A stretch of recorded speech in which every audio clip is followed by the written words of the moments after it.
Hola a todos, nosotros les vamos a hablar sobre la programación concurrente.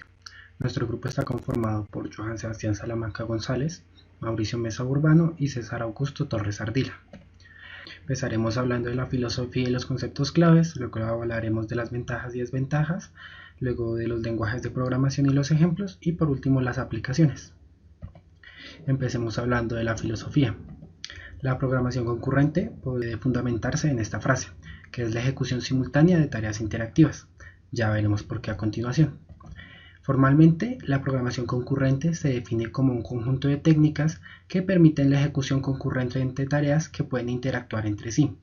De esta forma, tenemos un conjunto de procesos o hilos que se sincronizan y comunican entre sí. La definición anterior puede ser algo confusa, por lo tanto es bueno notar la diferencia entre la programación paralela, la programación concurrente y tener un punto de comparación con la programación secuencial. En la programación paralela tenemos un conjunto de instrucciones o tareas que pueden ejecutarse al mismo tiempo en distintos núcleos de procesamiento o en distintos hilos. Mientras que en la programación concurrente tenemos tareas que, como su nombre lo dice, se ejecutan de manera concurrente, pueden interactuar entre sí y se ejecutan en una misma cola de procesamiento. Para la programación secuencial, como ya conocemos, tenemos un conjunto de tareas o procesos que se ejecutan uno tras otro. La programación concurrente la podemos notar mejor en este gráfico, donde tenemos tres procesos y una sola cola de procesador. Aquí tenemos que el proceso 3 ejecuta durante un lapso de tiempo. Luego el proceso 2 seguido del proceso 1 vuelve a retomar el proceso 3, luego el proceso 2 y el proceso 1. Durante cualquiera de las ejecuciones del proceso 1, proceso 2, proceso 3 pueden haber intercambiado información o haber interactuado entre estos. Aquí cabe aclarar que los procesos 1, 2 y 3 pueden haber sido generados por un mismo programa, donde tendríamos un programa que puede separarse en procesos que trabajan de forma concurrente o pueden provenir de distintos programas. Esto quiere decir que tendríamos varios programas cuyos procesos pueden trabajar de forma concurrente sobre una misma cola de procesador para al final obtener los resultados individuales del proceso 1, proceso 2 y proceso 3. Para comprender mejor algunos de los aspectos importantes de la programación concurrente, sus características y problemáticas, explicaremos algunos de los conceptos claves de este paradigma. Un programa es un archivo en lenguaje de máquina que contiene un conjunto de instrucciones y está guardada en disco. Al ejecutar el programa, se genera una instancia de este archivo que se carga en memoria principal y posteriormente se carga en un procesador para ser ejecutado. Mientras el programa está en ejecución, es conocido como un proceso. Un proceso puede estar compuesto de muchos hilos, los cuales son la unidad más básica que maneja la CPU, y son conjuntos de instrucciones que pertenecen a un proceso y que se deben ejecutar secuencialmente. Estos hilos también se ejecutan concurrentemente en un mismo núcleo de procesador y pueden compartir los mismos recursos como memoria y datos. Los términos CPU y procesador pueden ser usados para representar lo mismo, pero en general se conoce como procesador el chip físico que se conecta en el computador y la CPU es la parte de este hardware que se encarga de recibir los procesos del sistema operativo. La mayoría de los procesadores actuales tienen más de un núcleo. Estos se encargan de ejecutar las instrucciones computacionales de él o los hilos o los procesos que se encuentran asignados a la CPU. Se conoce como cambio de contexto a la operación realizada por el sistema operativo, que es la base de cómo funciona la programación concurrente. En este, el sistema operativo toma un hilo o proceso siendo ejecutado en el núcleo de una CPU, guarda el estado de la ejecución señalando la última instrucción ejecutada, detiene la ejecución pasando el proceso a la cola del procesador y posteriormente pasa a ejecutar otro proceso o hilo. Estos conceptos que acabamos de ver nos ayudan a entender más a fondo cómo se da la concurrencia a nivel de proceso y a nivel de hilo. Sin embargo, la programación concurrente puede generar ciertos problemas a nivel del sistema operativo, los cuales veremos a continuación. Con la ejecución concurrente de procesos podemos llegar a tener varios problemas. Uno de estos es obtener una llamada condición de carrera, la cual es una expresión que se utiliza para notar cuando el resultado de la ejecución de un proceso depende del orden en el que sucedieron eventos anteriores. Aquí podemos imaginar que tenemos dos procesos que están intentando acceder a una misma variable. En un primer instante, el proceso 1 pudo asignar un valor a dicha variable. Luego entra el proceso 2 y altera el valor de dicha variable. Al retomar la ejecución el proceso 1 y seguir trabajando con el valor de esa variable, el resultado obtenido al final de la ejecución va a cambiar al esperado, ya que un proceso externo alteró el valor de la variable en un momento en el que no debía. El término condición de carrera viene ya que vemos que los procesos estuvieran compitiendo, por así llamarlo, por acceder a un mismo recurso. Las secciones del código que pueden producir una condición de carrera se denominan secciones críticas, que son secciones del código que no pueden ser ejecutadas de forma concurrente, ya que causaría errores o funcionamiento inesperado. Esto ya que, como lo notamos en el ejemplo anterior, tendríamos variables o recursos que son accedidos por más de un proceso a la vez. Para solucionar el problema de las secciones críticas por recursos compartidos, se usa la exclusión mutua, también llamada mutex. Esto es básicamente inhabilitar las secciones críticas del código cuando la ejecución de un proceso ha llegado a dicha sección, y se vuelve a habilitar cuando ha salido de esta. La mayor parte de estos recursos son del tipo de señales, contadores, colas y otros tipos de datos que se usan para realizar la exclusión entre procesos. Los principales son semáforos, monitores y paso de mensajes. Los semáforos son indicadores que dicen si un recurso está disponible o no antes de que éste sea accedido. Existen dos tipos de semáforos, los semáforos binarios y los semáforos generales.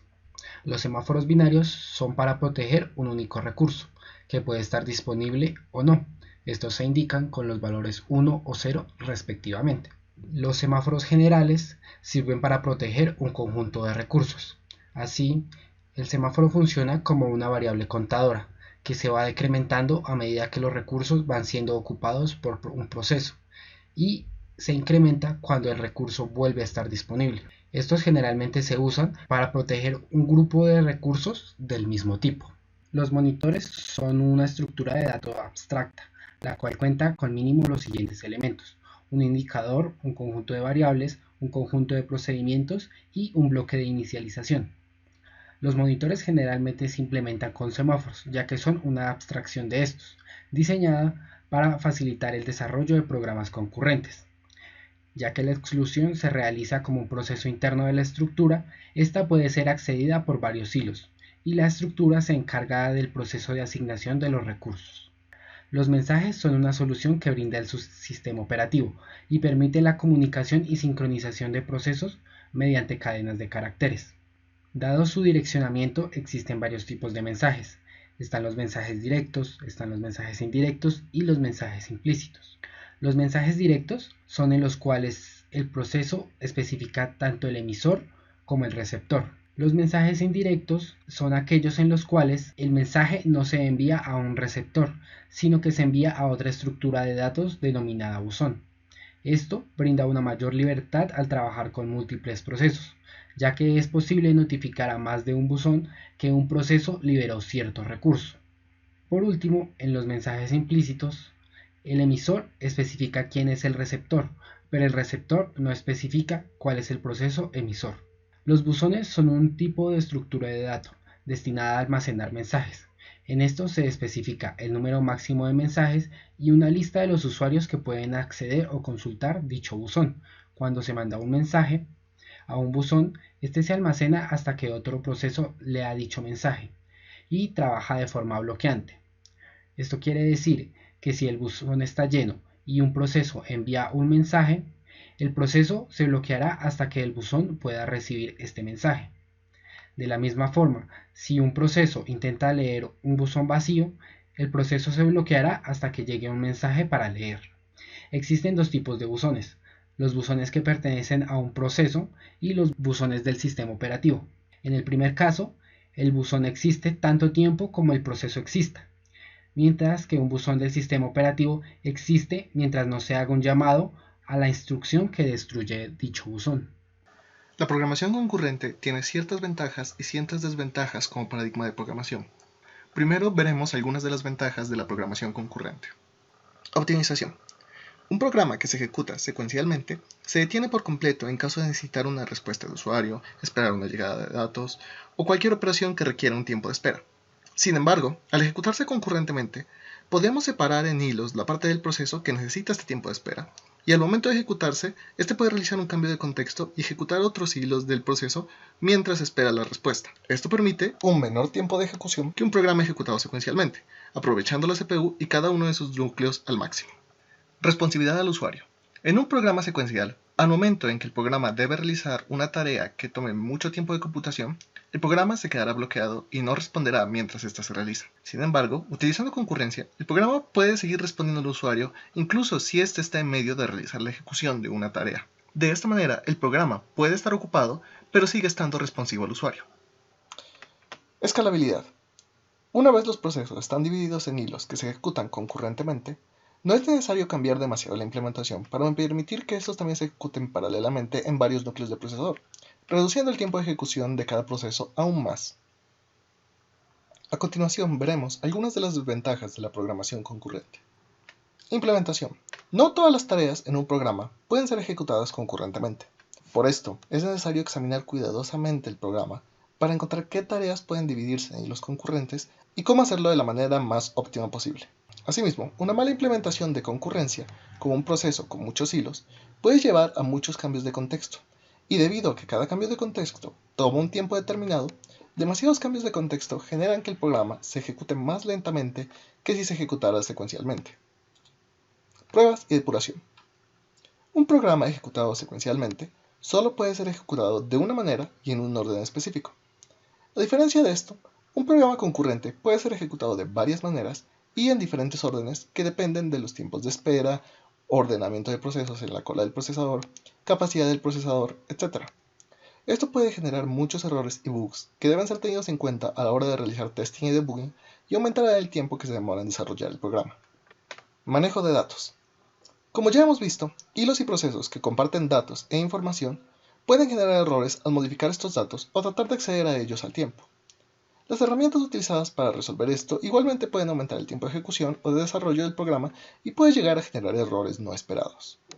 A continuación, les vamos a mostrar algunos lenguajes de programación en donde se puede aplicar la programación paralela y concurrente y realizaremos algunos ejemplos donde se puede ver su aplicación y también vamos a realizar algunas comparaciones entre ellos para verificar cuál tiene más facilidad de programación y algunas otras características. Específicamente vamos a hablar de 3 lenguajes.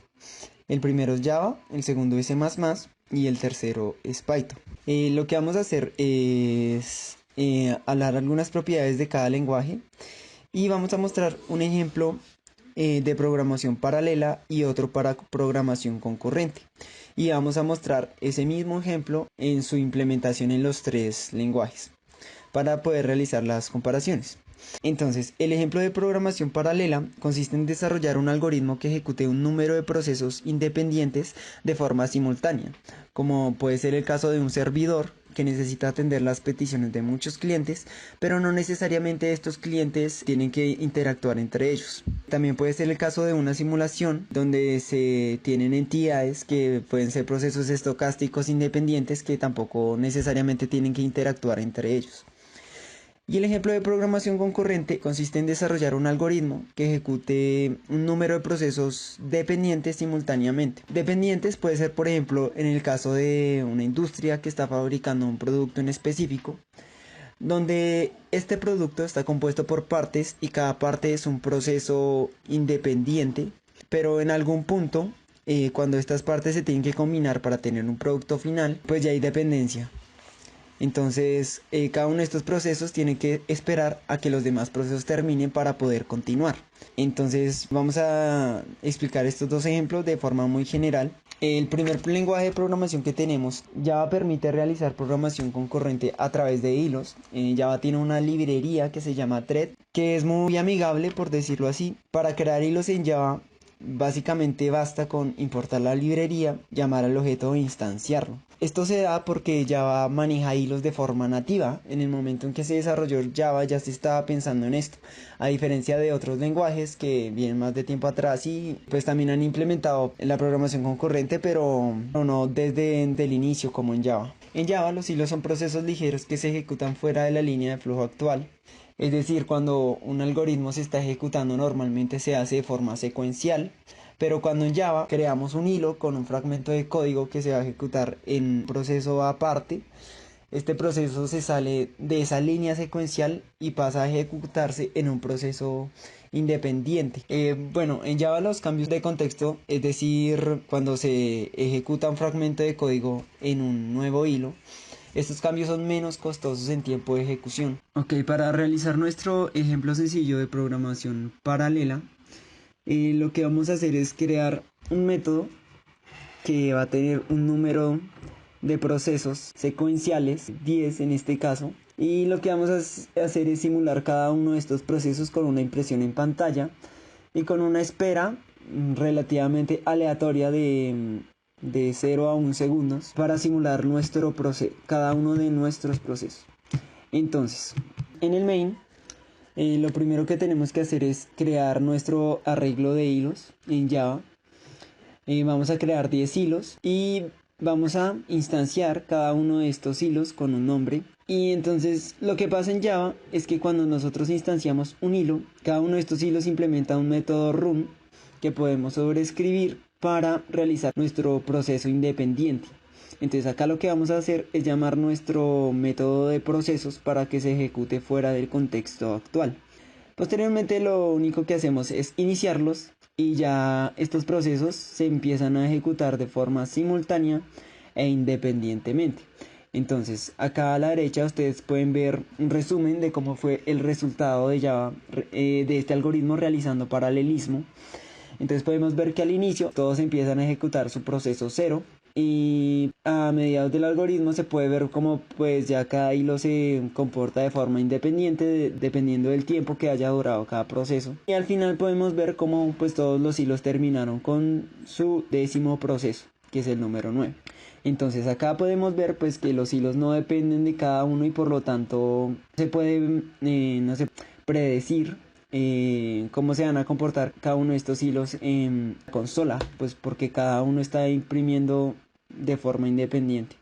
En el caso de concurrencia es un poco complejo porque según nuestro ejemplo nosotros lo que vamos a hacer es cada vez que un hilo termine un proceso en específico tiene que esperar a los demás para poder continuar. Entonces, a diferencia del caso anterior, acá el método procesos tiene que llevar adicional una sincronización en donde le vamos a decir al hilo que espere cada vez que termine una impresión en pantalla y la espera de tiempo. Es decir, en cada ciclo del for, este hilo se va a pausar para esperar que los demás hilos que hayamos instanciado terminen con su proceso. Entonces en el main pues creamos nuestro hilo con la función procesos como en el ejemplo anterior y los iniciamos. Pero aquí adicional a ello, en el contexto actual, que es el contexto del main, el hilo del main, nosotros vamos a crear un ciclo infinito que se va a encargar de controlar estos hilos. Es decir, aquí es donde va a estar en esencia la concurrencia. Entonces, primero que vamos a hacer es verificar si todos los hilos han terminado su proceso. Para esto lo que vamos a hacer es con una variable booleana. Inicialmente vamos a decir que todos los hilos han terminado su proceso. Lo que vamos a hacer es recorrer todos los hilos y verificar si alguno no está en estado waiting. Es decir, si algún hilo todavía está ejecutando su proceso, pues no hacer nada. Y eso se representa con processed_all, que le vamos a asignar false. Entonces en el momento en que ya todos los hilos estén esperando, pues esta variable va a continuar siendo true. Entonces en ese momento le vamos a decir a todos los hilos que pueden continuar con su siguiente proceso.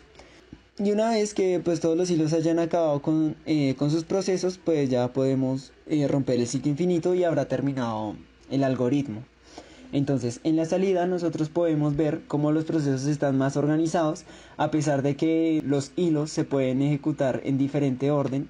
Cada uno de estos hilos va a ejecutar su proceso 0 y no puede pasar al siguiente hasta que todos hayan acabado con su proceso 0 y así sucesivamente hasta que llegan al proceso número 9. Entonces aquí podemos ver más claro lo que es la programación concurrente.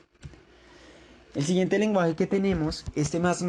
C++, al igual que Java, pues también permite realizar concurrencia por medio de hilos, pero no de forma nativa. Eso es porque cuando se creó el primer estándar de C++, pues esto se hizo sobre C y pues se no soportaba tampoco pues el manejo de hilos o el tratamiento de la concurrencia y por lo tanto se decidió no incluirse en C++.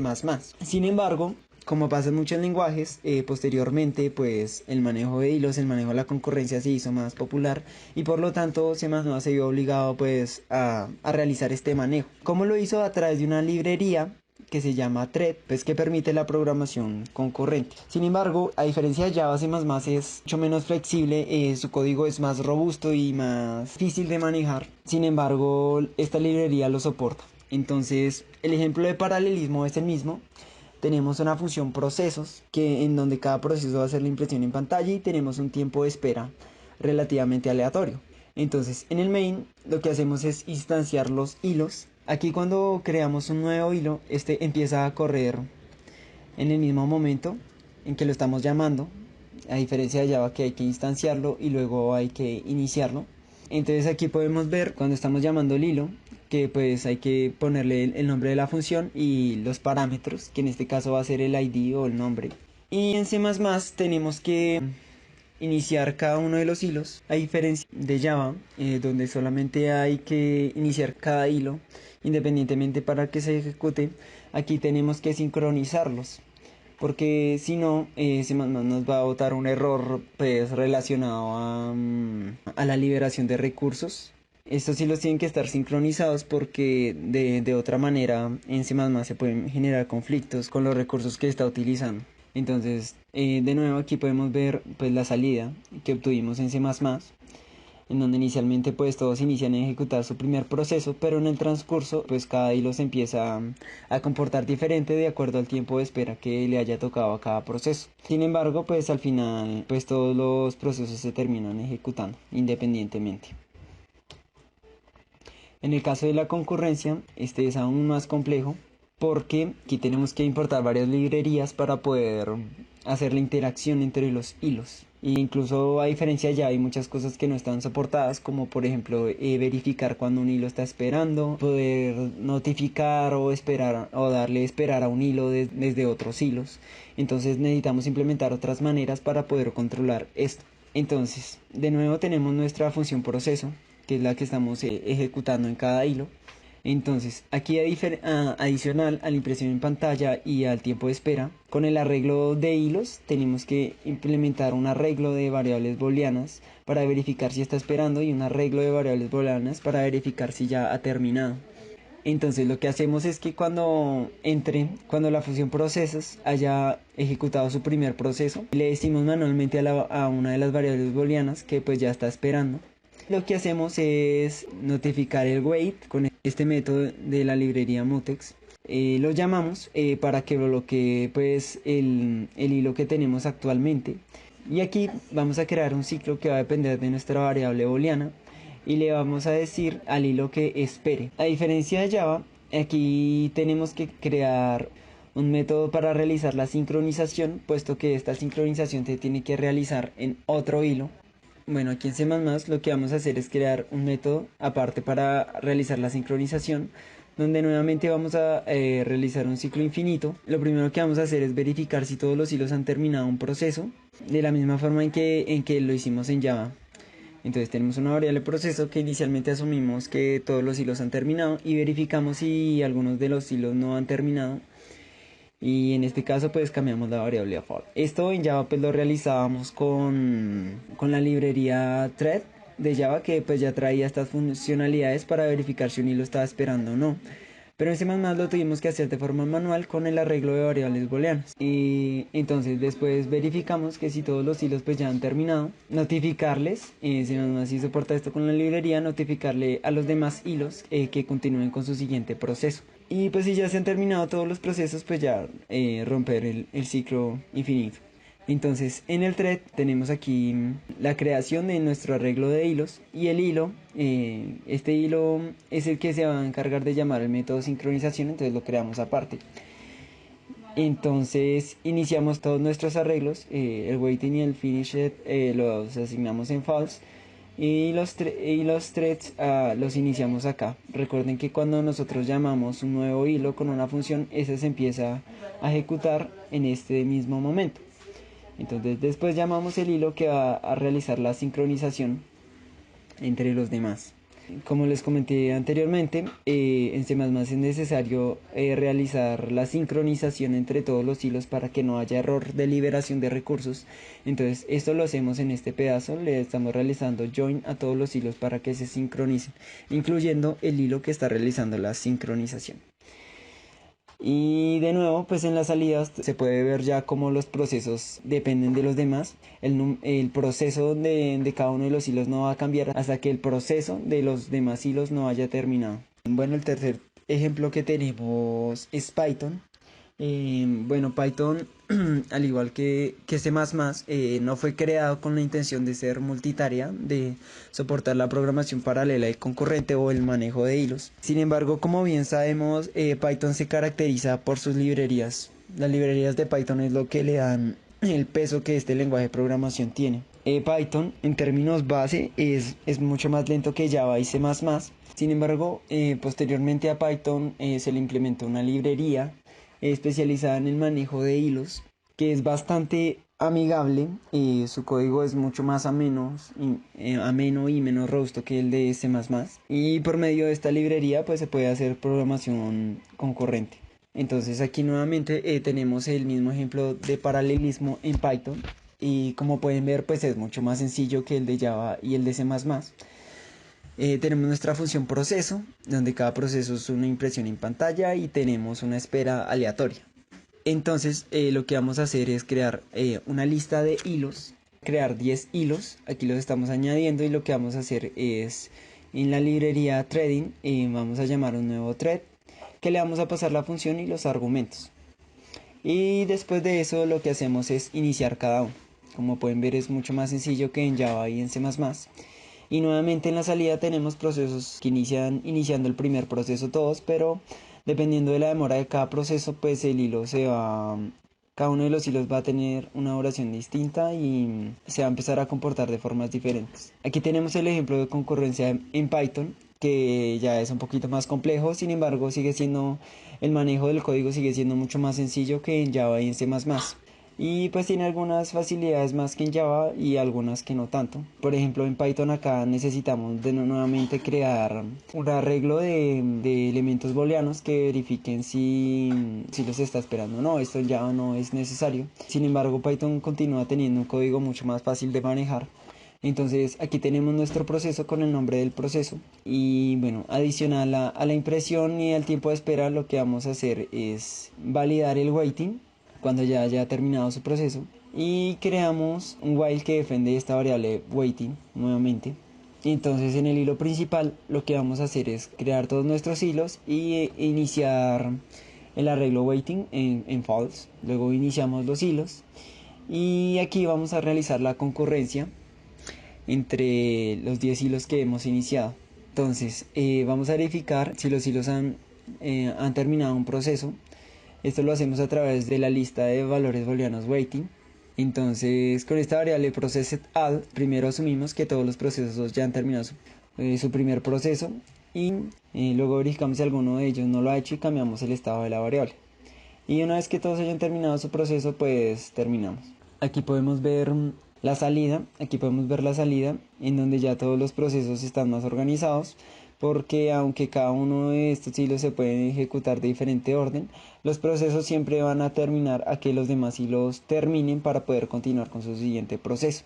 Entonces acá, como pueden ver, siempre está el proceso 0, los procesos 0 ejecutándose primero, luego los procesos 1 y así sucesivamente hasta los procesos número 9.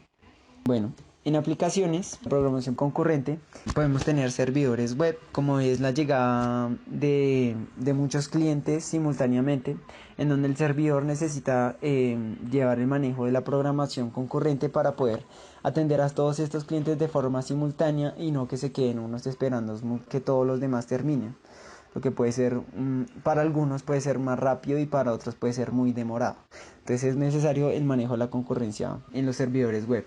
En sistemas multimedia podemos tener, por ejemplo, aplicaciones que necesiten la interacción de textos, sonidos, videos, imágenes y todo esto combinados en un mismo entorno. Cada uno de estos procesos necesita el manejo de hilos y todos estos procesos necesitan interactuar para poder realizar, por ejemplo, una renderización. Entonces aquí también se necesita el manejo de la concurrencia. En el cálculo numérico, por ejemplo, en la división o la repartición de operaciones que sean independientes para agilizar procesos. Por ejemplo, en la interfaz de usuario, cuando necesitamos manejar eventos con los diferentes periféricos, mouse, teclados, o si necesitamos programar algunos lanzadores que interactúen con el usuario. En este caso, pues estos también son procesos que se necesitan ejecutar de forma simultánea y por lo tanto se requiere la programación concurrente.